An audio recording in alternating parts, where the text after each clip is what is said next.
Shalom, hari ini kita akan renungkan kitab Keluaran pasal 32, teksnya ayat 17 sampai 35, dan sudah dibagi 4 paragraf. Paragraf yang pertama ayat 17 sampai 20, Musa membakar anak lembu tuangan dan gilingnya, kemudian itu diminum oleh orang Israel. Paragraf yang kedua ayat 21 sampai 24, Musa menegur Harun, tetapi Harun membela diri dengan kata yang aneh. Paragraf yang ketiga ayat 25 sampai 29, Musa menghukum orang-orang yang seperti kuda terlepas dari kandang dengan orang-orang Lewi. Paragraf yang keempat ayat 30 sampai 35, Musa kembali kepada Tuhan dan memohon ampun. Namun Tuhan menulahi bangsa Israel yang membuat anak lembu buatan. Kesimpulannya, ketika Musa turun dari gunung, bangkit amarah Musa karena dia melihat yang orang Israel menyembah lembu emas dengan menari-narinya. Tentu, reaksinya sangat beda daripada hanya mendengar dari Tuhan. Musa melemparkan kedua loh hukum dan dipecahkan. Kemudian membakar lembu emas dan menggilingnya. Ia meminumkan itu kepada orang Israel. Namun Harun mendalikan dengan kata-kata aneh kepada Musa yang menghardingnya. Ketika orang Israel melakukan seperti kuda terlepas dari kandang, mereka sudah ada di luar pengaturan. Sehingga Musa memerintah kepada Bani Lewi supaya membinasakan orang-orang demikian itu. Bani Lewi membunuh sekitar 3.000 orang pada hari itu. Tetapi Musa naik lagi menghadap Tuhan supaya memohon ampun bangsa Israel. Ajaran tentang Allahnya. Pertama, Tuhan berfirman kepada Musa, siapa yang berdosa kepadaku, nama orang itulah yang akan kuhapuskan dari dalam kitabku. Memang Tuhan tidak sukainya orang-orang yang menyembah berhala demikian itu.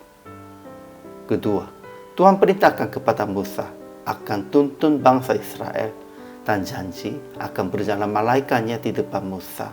Bukan Tuhan, malaikatnya juga menolak bangsa itu.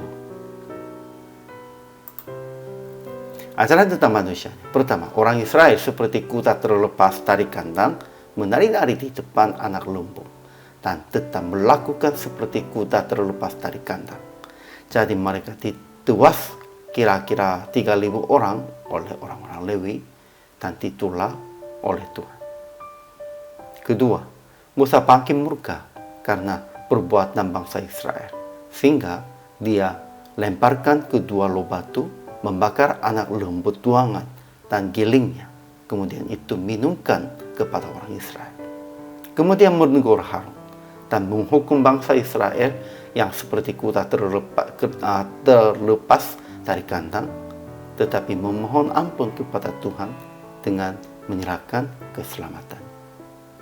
Ketiga, Harun tidak bertobat, melainkan dia membela diri dengan kata yang aneh ini.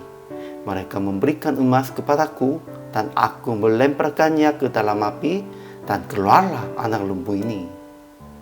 Keempat, orang-orang Lewi maju kepada Musa sebagai sepihak Tuhan dan menghukum orang-orang Israel yang rusak lakunya.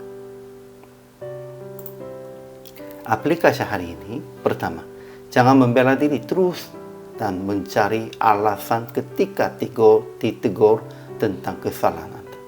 Tetap mengaku kesalahan, bertobat menghadap Tuhan, dan memohon ampun kepada sesama. Kedua, menguasai diri setiap waktu supaya tetap taat dan melakukan hanya sesuai dengan kehendak Tuhan. Ketiga, berdoa untuk jemaat dan sesama, tetapi menahan diri supaya tidak amarah.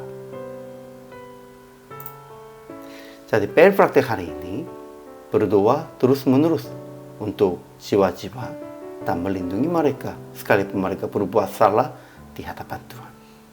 Dan jangan mencari pembelaan, melainkan mengaku kesalahan dan segera berbalik dari itu.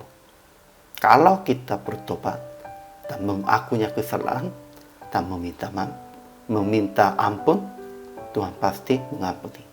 Dan orang-orang juga akan lebih menghargai kita. Kita harus berbuat demikian itu.